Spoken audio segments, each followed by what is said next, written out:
Diqqat fuqarolar, tayyor turing. O'zbekistonda dam olish kunlari O'zbekistonning qaysi viloyatlarida yog'ingarchilik bo'lishi e'lon qilindi. Assalomu alaykum, hurmatli tomoshabinlar. Tezkor yangiliklardan, birinchilardan bo'lib xabardor bo'lishni istasangiz, videorolik ostiga like tugmachasini bosib qo'yishni unutmang.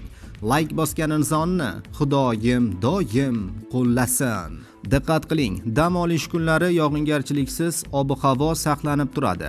Faqatgina 18-oktyabr kuni kechga tomon Buxoro va Navoiy viloyatining ba'zi joylarida qisqa muddatli yomg'ir yog'ishi mumkin. 19-oktyabr Tog'oldi va tog'li hududlarning ba'zi joylarida qisqa muddatli yomg'ir yog'adi. Baland tog'larda yoqqan yomg'ir qorga aylanish ehtimoli ham bor. Shanba va yakshanba kuni poytaxtimiz Toshkentda havo o'zgaruvchan bo'ladi. Yog'ingarchilik kutilmaydi.